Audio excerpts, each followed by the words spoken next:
افسانہ جیرے کالے کا دکھ۔ یوں تو وہ اچھا تھا، لیکن اس کے چہرے پہ دائیں جانب ایک سیاہ داغ تھا، بالکل سیاہ، جیسے کسی نے کالے پینٹ سے ایک دائرہ بنا دیا ہو۔ بچپن میں وہ اس داغ پر ہاتھ رکھ کر بات کرتا تھا تاکہ کسی کو اس کا داغ دکھائی نہ دے، لیکن معلوم نہیں کیسے لوگوں کو ہر بار داغ دکھائی دے جاتا تھا۔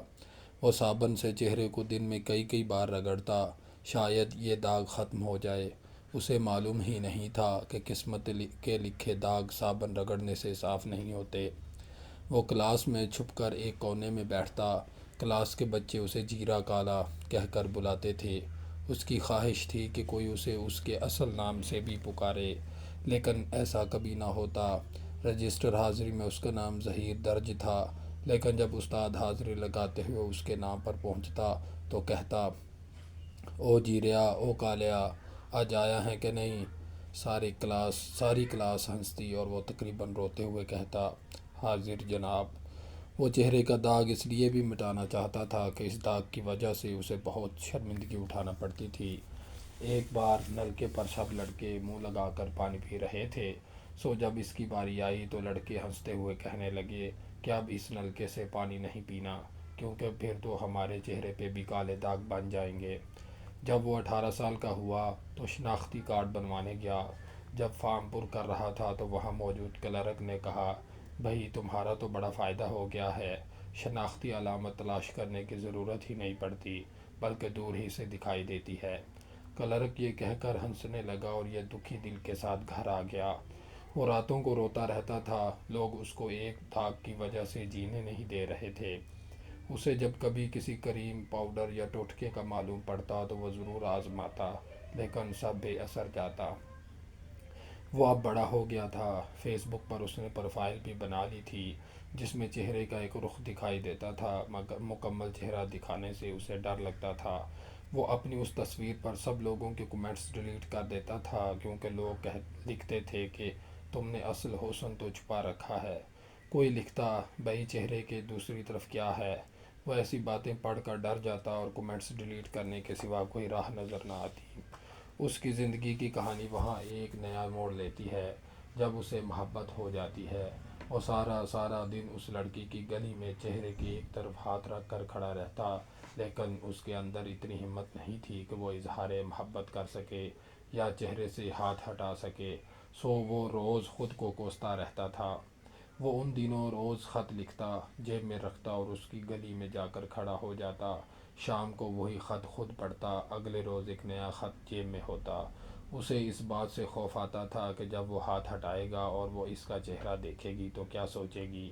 ایک خط میں اس نے اپنے بچوں کے ناموں کے بارے بھی لکھا تھا، لیکن بعد میں یہ سوچ کر مٹا دیا کہ اگر وہ بھی میری طرح داغدار چہرے کے ساتھ پیدا ہو گئے تو پھر کیا ہوگا۔ ایک روز اس نے ارادہ باندھ لیا کہ وہ ضرور اسے اپنی محبت کے بارے بتائے گا، بالکل ویسی محبت جیسی فلموں میں ہیرو کو ہوتی ہے۔ وہ کالج سے واپس آ رہا تھا کہ اس نے اسے روک کر کہا، سنیے، آپ سے ایک بات کرنی ہے، مجھے آپ سے محبت ہو گئی ہے۔ لڑکی نے اس کے چہرے پہ تھوک دیا اور کہا، ایسی شکل سے بھلا کسے محبت ہو سکتی ہے؟ اس نے چہرہ صاف کیا اور روتے ہوئے کہا، مجھے سچ میں آپ سے محبت ہے، میں آپ کے لیے کچھ بھی کر سکتا ہوں۔ تم جیسے روتے ہوئے لڑکے بھلا کیا کر سکتے ہیں؟ لڑکی نے جواب دیا، میں آپ کے لیے کسی کو قتل بھی کر سکتا ہوں۔ معلوم نہیں اس نے ایسا کیا سوچ کر کہا تھا۔ لڑکی اس کا جواب سن کر طنزیہ ہنستے ہوئے آگے بڑھ گئی۔ وہ بے انتہا دکھی ہو گیا، ساری رات جاگتا رہتا۔ پھر ایک روز اس نے فیصلہ کیا اور پستول لے کر اس لڑکی کی گلی میں پہنچ گیا۔ وہ بس ثابت کرنا چاہتا تھا کہ کتنا بہادر ہے۔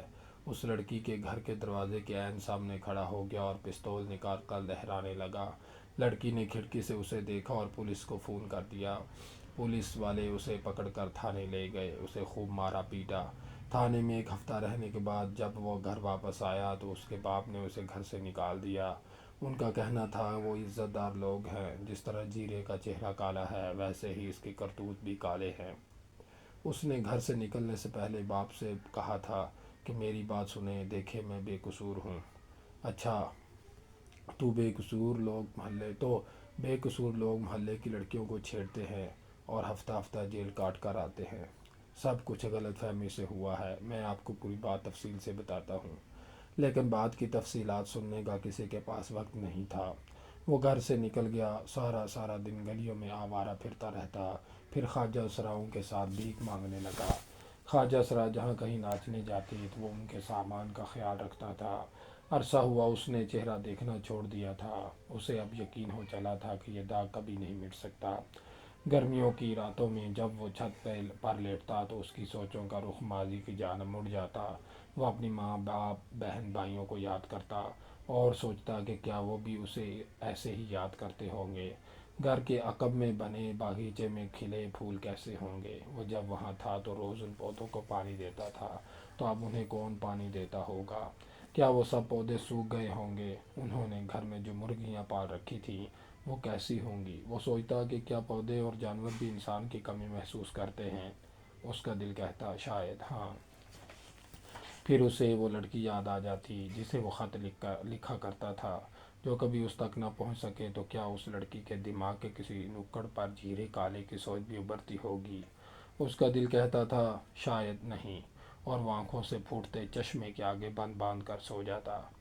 پھر کافی سال بعد اس نے اپنے گھر باپ کو ایک خط لکھا جس میں اس واقعے کی تفصیلات لکھی تھی، اور اب اپنے دیگر حالات بھی لکھے۔ اس کا خیال تھا کہ اتنے سالوں بعد یقیناً اس کا باپ اس کی بات سمجھے گا اور واپس بلا لے گا۔ آخر وہ کب تک خواجہ اسراؤں کے ساتھ رہتا رہے گا؟ اس تفصیلی خط کے جواب میں کئی روز بعد ایک مختصر سا خط آیا تھا جس میں لکھا تھا، تم ابھی بھی زندہ ہو؟ ابھی خاندان کے نام کو کالک لگانے میں یہ کسر رہتی تھی کہ خواجہ اسرا بن گئے ہو۔ وہ ساری رات منہ پر چادر ڈالے روتا رہا تھا۔ اس رات کے بعد جیرے نے سوچنا چھوڑ دیا اور خود کو وقت کے دھارے میں بہنے کے لیے آزاد چھوڑ دیا۔ طوفان میں بھی ایک وقت تک ہاتھ پاؤں مارے جاتے ہیں۔ ایک وقت آتا ہے کہ خود کو لہروں کے سپرد کرنا پڑتا ہے۔ پھر کسی کو تو قسمت کنارے پر لا پھینکتی ہے اور کسی کو عمر بھر تلاشنا پڑتا ہے۔ خواجہ اسراؤں کے ساتھ رہ کر اس کی چال ڈھال میں فرق آ گیا تھا۔ وہ خود کو اب خواجہ اسرا ہی سمجھنے لگا تھا۔ اسے ایک بات کی خوشی ہوتی کہ خواجہ اسرا اس سے اس کے داغ کے حوالے سے کوئی بات نہ کرتے تھے اور وہ جیرے کو صرف جیرا کہتے۔ کئی سال وہاں رہنے کے بعد اس کے دل میں خواہش پیدا ہوئی کہ اب وہ بھی ناچے گا، اتنا ناچے گا کہ رقص کی گرد میں اپنے ماضی کو گم کر دے گا۔ آج گرو نے اسے بلایا اور کہا، جیرے سامان پیک کرو، دوسرے شہر میں فنکشن ہے۔ اس نے کہا جی اچھا، ابھی سامان لاتا ہوں۔ وہ واپسی کے لیے مڑا تو گرو کے ساتھ بیٹھے خواجہ اسرا نے کہا، ہائے ہائے بیچارہ، چہرے پہ داغ نہ ہوتا تو یہ بھی اچھا خواجہ اسرا بن سکتا تھا۔ جیرے کالے نے گھبرا کر اپنا ہاتھ دائیں گال پر رکھ لیا۔